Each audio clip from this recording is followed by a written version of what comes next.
Myers, Northtown Neighborhood News Magazine. We are at the 30th anniversary of the Greater Chicago Jewish Fest, 15th one. It's biannual. Sonny Hirschmeyer and entire technical crew. Looks like the skies might open up, so we're going to try to get as much done as we possibly can. We are here with congressional candidate in the 9th District, Joel Pollak. How are you? Very nice to be here. How are you? And thank God. And, you know, this is Mrs. Pollak. I'm sorry, I forgot your first name. Julia. Nice to meet you. Julia? Yes. A pleasure. And how are you well, we've talked to you a little bit. How are you finding life on the campaign trail? I'm enjoying it greatly. It's a wonderful privilege to be able to meet so many people and hear their concerns. So it's been wonderful. Very good. Are you hearing different things from people here than you're hearing throughout the district, or? Oh no, people are very enthusiastic everywhere I go, but especially here at the Jewish Festival, where people really want to see a change. You know, we're able to show people that there really is a contrast. That my opponent had a fundraiser last month with Helen Thomas, and I'm having a fundraiser this week with Alan Dershowitz, and that's the contrast we're providing, and people understand that, and people really want to see a change. With the Gaza flotilla and the Obama administration supporting possibly an international investigation of Israel, which is just a follow-up on the Goldstone report, exactly what Hamas wants. We really need to send a strong signal that the U.S.-Israel relationship must remain strong, and we have to stand by our ally Israel. And how are you finding the campaign going? I mean, running against an incumbent congressman, even in this day and age when anti-incumbency is the rule, has got to be rough. It gets easier and easier every day, because the more we stand up, the more people stand up with us. And that's been the most amazing part of this process, to be inspiring people and also inspired by people, the people who are coming out and volunteering for us, the people who are giving time to us. It's unbelievable the response we're having. And so, you know, if there's anything to be worried about running against an incumbent, I don't feel it. I think that we're doing something good for the community. I feel great that we've been able to provide a choice to the residents of the 9th District, and we're just going to keep carrying that energy through right until Election Day and beyond. Well, I know that she's, I definitely think there's no question that she's got this is the first time she's really taking a campaign seriously. Well, I think it's been a while since she took the district seriously, quite frankly.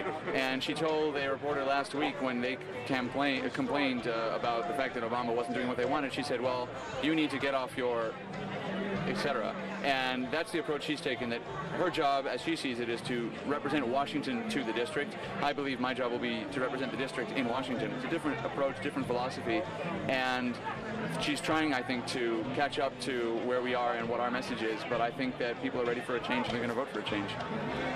And how many campaign stops a day are you making? This is number 3, and we're going to keep going. We've got Chabad dinner we'll be at later tonight, then another visit to another radio station, and we're just going around the clock as much as we can. We just going as hard as we can from now until November, each and every day. You enjoying campaign life? I do. I'm enjoying it very much, and we're going to be working as hard as we possibly can over the next weeks and months to bring a fresh start to the district. Yeah, how long have you two been married? We've only been married 5.5 months. We got married in December. Ah, awesome. Thank you. Okay, it should be with lots of Yiddish Nakas and many happy, healthy, wonderful years. If people would like to contact your campaign? Our website is www.pollakforcongress, Pollakfor Congress.com, or they can just Google me, Joel Pollak, and they'll find me on the web. And I think there's no question, even though it'll be over by the time this is filmed and even hits the web, I think it's extremely cool that lifelong Democrat Alan Dershowitz is backing you in, you know, having that dinner with you. And of course, kosher food is available. Yes, and Democrats and Republicans are going to be there. We have Democrats and Republicans on the host committee, because Democrats and Republicans want to see this administration change its policy towards Israel and the Middle East. And the number one focus of our policy should be Iran. We should not be making Israel the problem. We're letting Iran build nuclear weapons. We're letting Iran basically move in on all our allies. They've turned Turkey against the United States now, and that has to stop, and we have to send a very strong signal. That's why people from both sides are coming together for the Alan Dershowitz fundraiser and to support my campaign. Well, we want to wish you luck. I know people are watching me because I see the numbers and clicks you get when you're on YouTube, and even though your next appearance hasn't been on the air yet, that's getting hit like crazy, and your first appearance is in our top 20 all time, which is pretty good. So anyway, good luck, Joe, on the campaign trail. See you. And a pleasure meeting you. Pleasure meeting you too. Thank you.